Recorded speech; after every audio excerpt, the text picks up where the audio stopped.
أعوذ بالله من الشيطان الرجيم. بسم الله الرحمن الرحيم. الحمد لله والصلاة والسلام على رسول الله وعلى آله وصحبه ومن والاه. سبحانك لا علم لنا إلا ما علمتنا إنك أنت العليم الحكيم. رب اشرح لي صدري ويسر لي أمري واحلل عقدة من لساني يفقهوا قولي. السلام عليكم ورحمة الله وبركاته. Saudara yang dihormati sekalian, sebagai peringatan kepada diri saya dan juga kepada saudara sekalian, marilah kita sama-sama merenungkan tentang hikmat Ramadan. Allah Subhanahu wa taala berfirman di dalam surah Al-Baqarah, A'udzubillahi minasyaitonir rajim.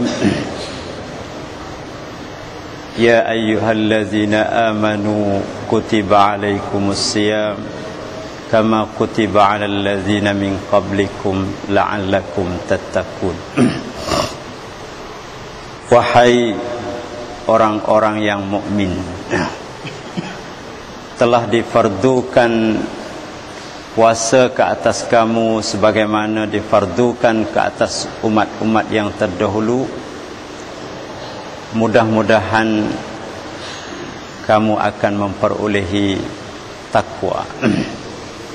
Jadi di dalam ayat ini Allah fokuskan kepada matlamat Ramadan. Nah, matlamat siam adalah untuk mendapatkan takwa. Nah, kalau kita lihat kepada ayat lain pula di dalam surah Al-Anfal,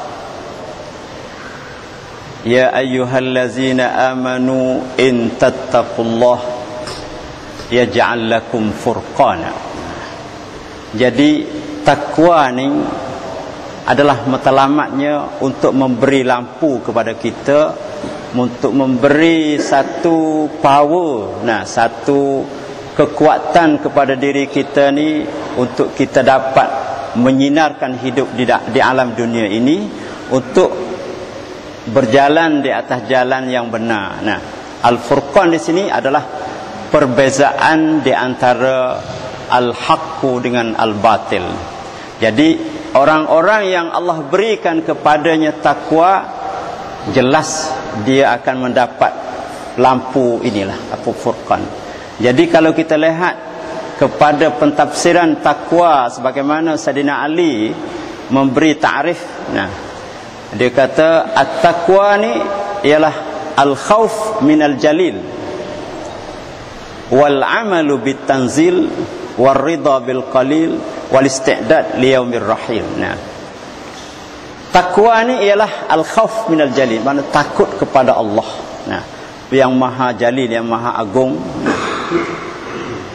Wal amalu bit tanzil, beramal dengan wahyu, ialah dengan Al-Quran dan dengan sunnah Rasulullah sallallahu alaihi wasallam, dan ridha dengan pemberian Allah walaupun sedikit.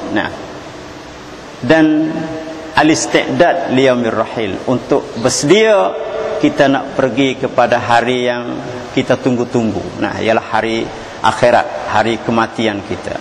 Jadi kalau kita lihat di sini, untuk nak dapat furqan ini, pasti kena beramal dengan amalan yang Allah wahyukan kepada Nabi Muhammad untuk umatnya. Mana kita kena mengikut segala ajaran Al-Quran, barulah kita dapat Al-Furqan.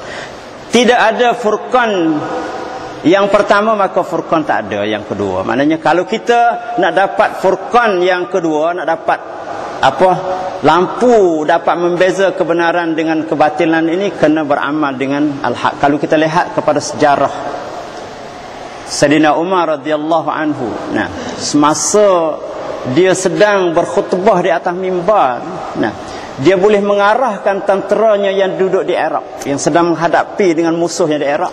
Nah, di mana di depannya musuh-musuh yang sedang menunggu dia, dia boleh arahkan tenteranya supaya tenteranya mengelak daripada bertempur dengan musuh dia. Nah, ini oleh kerana furqan yang Allah berikan kepada Sayyidina Umar radhiyallahu anhu. Begitu juga saya baca dalam sejarah Sufyan As-Sawri.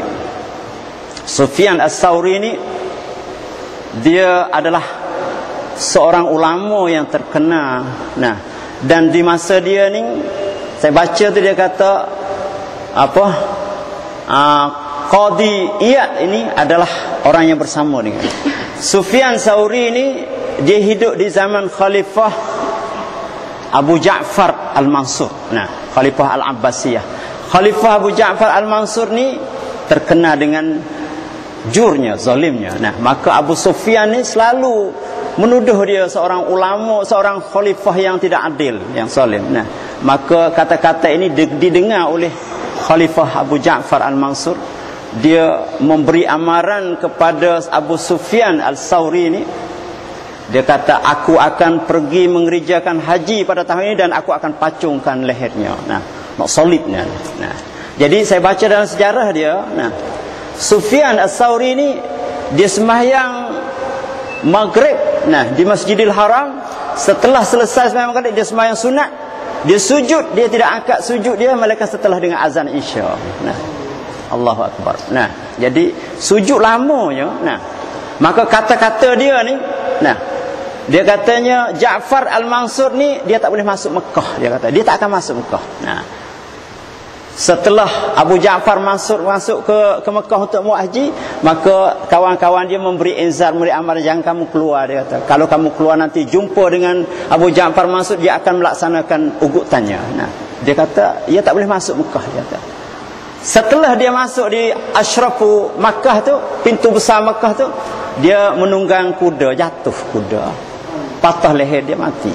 Nah, maka Abu Sufyan pergi sembahyang jenazah dia masuk. Dia kata masuk dengan usungan masuk ke dalam Masjidil Haram. Nah, itu nak royak katanya Al-Furqan yang ada pada Abu Sufyan saat itu boleh menampak, boleh Allah berikan kepada dia saat itu, boleh menceritakan masa-masa depan, mana dia nampak. Nah, jadi kalau kita nak dapat benda-benda ni kita kena al-amalu bitanzil. Nah, kena beramal dengan Al-Furqan yang pertama, barulah Allah beri Furqan kepada kita. Maka munasabah dengan kedatangan Ramadan ini adalah bulan yang mulia, bulan yang Allah turunkan Al-Quran. Syahrul Ramadan allazi unzila fihi al-Quran hudan linnas wa bayyinatin minal huda wal furqan. Allah jelaskan di dalam ayat ini, ya katanya bulan Ramadan ni bulan yang Allah nak beri Furqan kepada kita. Maka bulan Ramadan adalah bulan peluang yang Allah nak berikan pengampunan segala dosa-dosa yang kita lakukan. Kan manusia ni tak sunyi daripada dosa, karena tabiat manusia ni dijadikan berlumuran dengan dosa.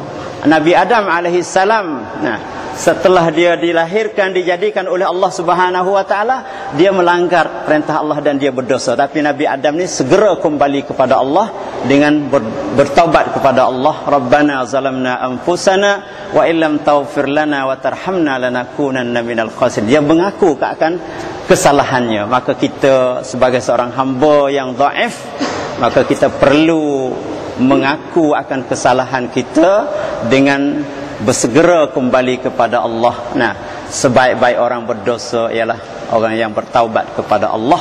Maka pintu taubat di dalam bulan Ramadan ini sedang buka dengan seluas-luasnya. Nah, dan pintu neraka ditutup, walaupun satu pun tidak dibuka, untuk nak menerima hamba-hamba Allah yang sentiasa bertakwa kepada Allah. Mudah-mudahan kedatangan bulan Ramadan kepada kita pada tahun ini dapat memberi cahaya baru dan kita dapat menyinarkan dengan cahaya-cahaya Furqan. Maka sekadar inilah saja tazkirah saya yang pendek. Mudah-mudahan apa yang saya jelaskan tadi menjadi tazkirah kepada diri saya dan kepada saudara-saudara sekalian.